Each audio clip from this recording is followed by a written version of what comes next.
Salut les devins, c'est Saikyo, et oui, non, vous ne rêvez pas, le titre est réel, nous avons eu un trailer numéro 4 du film Dragon Ball Super Broly. En effet, le trailer numéro 3 s'appelait trailer 3 final, mais ils ont décidé la Toei d'en sortir un autre. Écoutez, que voulez-vous, c'est le cas. Il est vachement spectaculaire visuellement, on n'en apprend pas énormément plus sur l'histoire du film, qui nous a déjà été spoilé grâce à l'avant-première, mais je veux dire, relativement aux autres trailers, on n'en apprend pas plus sur le scénario. C'est surtout focalisé sur la bataille, sur la baston, sur l'incroyable capacité de ce film-là à rendre les combats épiques, sur la vélocité des combats, etc. C'est sur ça qu'est mis l'accent dans ce trailer, et également la musique, parce que vous n'aurez aucune voix, aucun bruitage dans ce trailer-là, ça sera tout sur fond de musique de Daichi Miura, le fameux theme song du film Blizzard, thème que je ne pouvais pas tellement me blairer le jour où il est sorti, parce que ça faisait un petit peu trop boys band, mais là, à ce jour, je suis devenu fan, ça a eu un effet Beerus. Beerus, le jour où je l'ai vu, je pouvais pas trop me le blairer, maintenant c'est un de mes persos préférés de DBS, et bien ce thème musical est en train de rentrer dans ma tête et de tourner en boucle, et je pense que,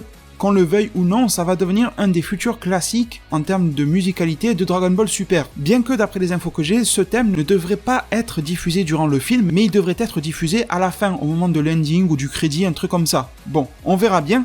Sachez les deux, information importante concernant ce trailer et Dragon Ball Super en général, que je vous mets en description 3 liens qui sont importants à mes yeux. Le premier, c'est le lien de ma page Utip. Certes, ça n'a pas de lien direct avec DBS, mais ça vous permet de soutenir gratuitement et rapidement mes vidéos Dragon Ball Super.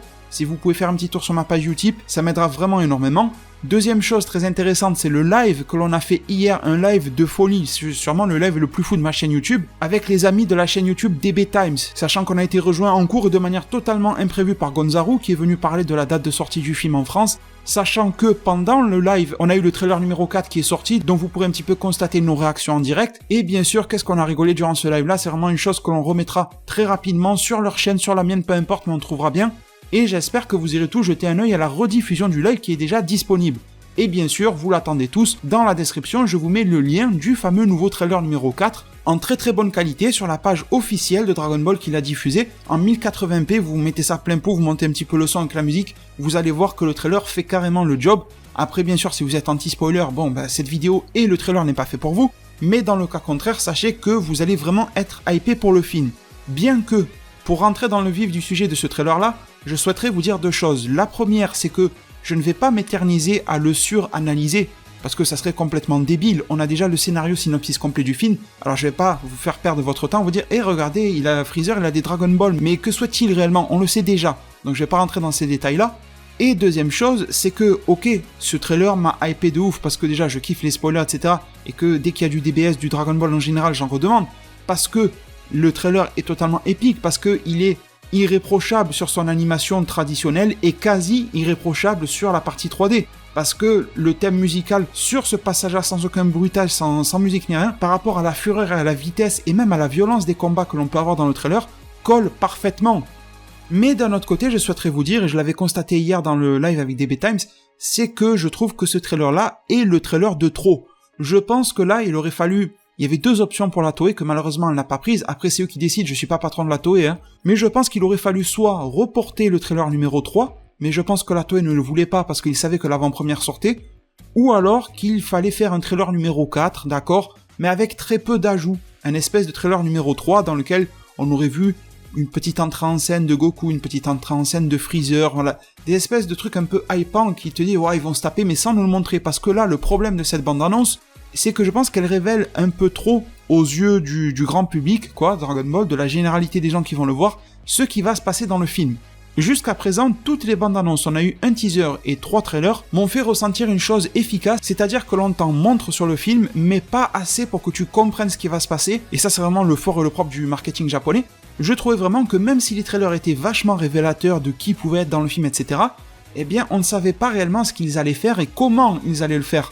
Tandis que là, il y a énormément de choses qui, je pense, marketingment parlant, n'étaient pas à révéler. La technique de Goku dans ce trailer-là nous est révélée. Bien sûr, je pense que la Toei a ouvert les vannes parce que l'avant-première est passée et ils ont dû se dire, quitte à ce que ça soit révélé sur Internet, autant le montrer nous-mêmes. Mais malgré tout, les synopsis sur Internet ne valent pas des images et de l'animation, donc ils avaient quand même le privilège de diffuser le film et de révéler ça dans les salles. Ben voilà, la technique de Goku SSJ Gold, l'espèce de caméra bizarre qui va immobiliser Broly un petit temps, ça fallait pas le montrer entièrement.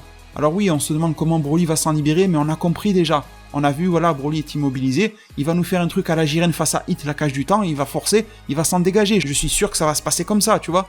Par contre, bien sûr, dans le trailer, il y a des trucs de bien foutus. L'arrivée de Goku avec les âges qui défilent pour vraiment nous dater quand est-ce que nous sommes dans la chronologie de DB, ça c'est cool. L'entrée en scène de Freezer, Paragus, Broly, elle est vraiment bonne. Les plans sur Shira et Remo n'apportent rien, mais ça fait le job dans le trailer et ne casse pas trop le délire autour du film. Voir Goku et Vegeta en veste arctique, je trouve que ça a sa place dans ce trailer-là. Même la phase de combat de Vegeta face à Broly, je trouve qu'elle peut avoir sa place ici parce qu'elle n'en révèle pas trop. Elle est assez énigmatique, même si elle est vachement développée dans le trailer. On sait pas trop, tu vois, ça part dans tous les sens, il y a des vagues de ki, il y a Vegeta qui utilise une espèce d'aura autour de lui pour signifier qu'il a augmenté son niveau de ki. Ensuite SSJ1, ensuite SSJ God, enfin, tu vois, et ça on nous le tease sans nous le dévoiler. Mais malgré tout, ce trailer-là a le défaut de nous révéler trop de portions d'animation, je trouve, du film, et d'être trop révélateur sur la qualité du film. Certes, il me rassure énormément, parce que là, je suis convaincu, même si je n'aime pas, vous me connaissez, je n'aime pas du tout juger avant d'avoir vu tout simplement l'œuvre entière, mais là, je suis quand même assez convaincu que la qualité visuelle du film sera largement satisfaisante, et encore, je pèse mes mots, mais en contrepartie, c'est quelque chose qui, je pense, fallait le révéler au spectateur dans le film. Tu le lui teases, mais tu ne lui montres pas complètement tout ce que tu vas lui promettre en animation, etc. Encore que ce trailer ne révèle pas le fameux personnage, vous savez qui. On dirait que je parle de Voldemort. D'ailleurs, je trouve qu'il y a un petit peu d'hypocrisie à ce sujet-là, parce que tout le monde sait depuis des mois que vous savez qui, celui dont on ne doit pas dire le nom, est dans le film, mais bon, beaucoup de personnes font semblant, ferment les yeux en disant non, faut pas me spoiler, mais voilà, c'était trop évident qu'il y serait, mais il n'est pas montré dans ce trailer-là.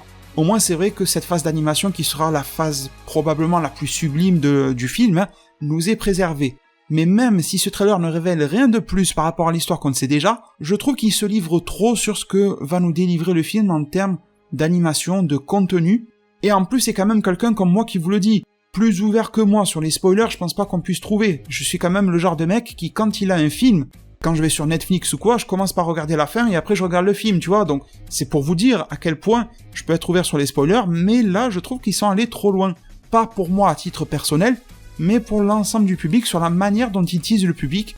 Et ça m'étonne un peu, parce que je pense que quand même Lato Animation a les moyens d'investir dans des personnes qui ont suffisamment de talent en marketing, bien plus que moi de talent en marketing, pour pouvoir dérouler derrière des annonces et des belles choses par rapport à ce film, par rapport à l'œuvre DBS.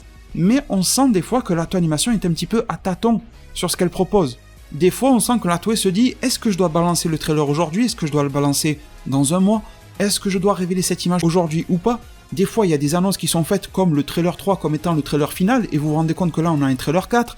Donc, c'est pas très clair et cohérent parfois, et je pense qu'il y a pas mal de questionnements internes de Lato Animation pour se dire, est-ce que notre film va marcher?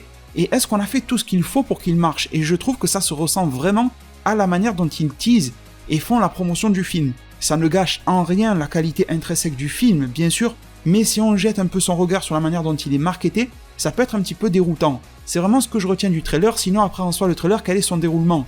Eh bien déjà bon, vous le verrez encore mieux de vos propres yeux en allant dans le lien en description, mais on commence par un Son Goku tout petit, qui a 3 ans, qui sort de son incubateur Saiyan, qui débarque sur Terre, avec son armure. Je vous avais déjà expliqué dans une vidéo pourquoi c'est cohérent que Goku arrive comme cela sur Terre, et non pas en bébé, j'espère que vous avez tous vu la vidéo. Et puis d'un coup, transition, on voit une sorte d'explosion, on en arrive très simplement dans le lieu glacé dans lequel Goku et Vegeta sont maintenant adultes. Il y a Broly qui débarque, bien sûr, avec devant, il y a Freezer, il y a Paragus. Ça confirme un screenshot que je vous avais montré il y a longtemps, dans lequel on voyait de loin, dans, je crois, le tout premier trailer, ou le trailer numéro 2, bref, on voyait de loin un plan avec le vaisseau, et je vous avais dit, regardez, si on zoome, on voit qu'il y a Freezer, on voit qu'il y a Paragus, on voit qu'il y a Broly. Bon, là c'est confirmé 100%, la scène se déroule exactement pareil de près. On a des plans pour nous teaser qui n'en révèlent rien. Ça, c'est des bons plans, je trouve, les gros plans sur la tête et l'œil de Freezer, de Paragus, de Shira, etc. Ça te tease bien, tu te dis, ouais, les mecs, ils sont chauds, je me languis d'aller voir le film. Ça n'en révèle pas trop. Mais ensuite, le trailer commence à partir dans une action folle, avec une petite parenthèse sur Bulma, Beerus et Whis, mais direct, ça va dans le tas. On a Goku, Broly qui se tape, il est en forme normale, il est en forme SSJ, Broly temps Ikari, d'un coup tu transites sur Vegeta. Je vous l'ai dit tout à l'heure, Vegeta qui utilise sa forme de base, avec une aura autour de lui, Broly qui évolue vers du Ikari en parallèle, qui reste encore sous forme Ikari, tandis que Vegeta évolue vers du SSJ God. Le SSJ God va dominer Broly, mais Broly va reprendre le dessus derrière, et c'est au tour ensuite de Goku de passer en Super Saiyan God, qui va tenter quelques techniques sympas face à Broly, comme on peut le voir ici en paralysant un petit peu ses mouvements. mais nous savons tous quel sera le résultat. Broly est une masse énormissime de puissance. J'ai envie de vous dire que ça c'est un peu un Jiren bis et ça pourrait être même un défaut du film. C'est-à-dire que l'arc tournoi du pouvoir nous avait montré, et la leçon a été répétée dans le manga, comme quoi on peut avoir des êtres excessivement puissants, mais qui malgré tout ont beaucoup de failles. C'est le cas de Jiren. Il ne fait pas le travail d'équipe, il n'a pas la maîtrise du combat comme l'Ultra Instinct de Goku, et donc il en arrive à une défaite. Est-ce que là, la Toei et Toriyama n'ont pas remis le plat de Jiren, sauf que cette fois-ci il est déguisé en Broly, c'est un monstre de puissance certainement encore plus monstrueux que Jiren, et au final la leçon à la fin sera quasi la même, c'est-à-dire que du côté de Goku et Vegeta il y aurait eu un travail d'équipe, une osmose, une harmonie, etc. Il n'y aura pas eu l'aspect maîtrise du combat vu que l'on sait qu'il n'y aura pas d'Ultra Instinct dans ce film, mais malgré tout on se dirige vers les mêmes leçons et morales, simplement dans le but de pouvoir intégrer Broly. La question que je me pose et que je vous pose, est-ce qu'il n'aurait pas fallu intégrer Broly dans ce film, bien sûr en le remakeant, le réécrivant, etc. et en le rebootant, mais en allant encore plus, en prenant encore plus de risques à le rebooter, à nous proposer un personnage qui maîtrise certaines choses que Jiren n'avait pas. Alors pour le travail d'équipe c'est compliqué, mais par exemple pour la partie maîtrise du combat, on aurait pu avoir un Broly qui est si talentueux que ça, que de manière naturelle il s'est éveillé à l'Ultra Instinct partiellement maîtrisé. Je sais que ça serait ouf, mais la prestation de Broly dans ce film est déjà ouf. Ça reste qu'un Saiyan qui de naissance à 10 000 unités, qui est parti sur une planète pourrie, éloignée, il s'est entraîné avec un monstre qui ressemble à une araignée géante, et le mec a déjà un niveau de puissance dont on estime qu'il peut égaler, voire même dépasser Beerus. Donc j'ai envie de dire, si vous lui rajoutez l'Ultra Instinct, ça m'aurait pas choqué. Et on aurait pu développer une nouvelle morale, certes légère, mais nouvelle au film. Bon, vous me direz en zone commentaire ce que vous en pensez. Et sinon, le trailer se poursuit dans lequel on évolue vers du SSJ Blue, du côté de Goku, et bien sûr également du côté de Vegeta, avec les scènes 3D qui nous prouvent qu'elles sont qualitatives. En particulier, cette scène, j'ai kiffé la voir dans le trailer. Forcément, là où il y a Broly, Ikari qui utilise une énorme vague de ki là, qui est faite modélisée en 3D, mais je la trouve absolument superbe et irréprochable. Mais ça, c'est l'exemple typique de ce que je n'aurais jamais révélé dans un trailer entièrement à la place de la Toei. Dans le trailer numéro 3, on voit Broly qui force vite fait, on voit sa boule de ki vue d'en bas, ensuite on a une caméra qui se place du dessus, on la voit vite fait tourner en spirale et bam, ça coupe. Là, on reste dessus. Et on voit même la fin de cette attaque-là, on voit comment elle se dissipe. Et ça, je trouve que ce n'est pas bon. Pas bon dans ce qui est fait, parce que ça sera très beau dans le film, mais pas bon de le révéler ici et maintenant. Et ensuite, d'une manière assez classique, le trailer se termine sur des plans déjà connus, un petit peu plus développés, les Dragon Ball, l'invocation de Shenron, Golden Freezer qui passe à l'action, Broly SSJ1, Broly qui s'énerve avec les yeux rouges, il pourchasse encore sur des scènes de 3D qui sont un petit peu en dessous en termes de qualité, Goku et Vegeta Blue qui balancent un Kamehameha canon Garrick, et le trailer s'en finit ici, la musique de Daichi Mura se clôture également là, et nous promettant que le film sort le 14 décembre 2018 au Japon. La situation devrait se clarifier dans les semaines et ou mois à venir concernant la France, je ne me fais pas d'inquiétude quant à sa sortie dans notre pays. Concernant les autres pays francophones, sincèrement je ne sais pas, que ça soit la Belgique, la Suisse, le Maghreb, le Canada, pour le Québec, sincèrement je ne sais pas, si j'ai une info je vous la communiquerai bien sûr. Je vous remercie tous infiniment pour tout votre soutien, tous les liens utiles sont bien sûr dans la description, prenez tous très bien soin de votre futur, et à plus pour de prochains arts divinatoires.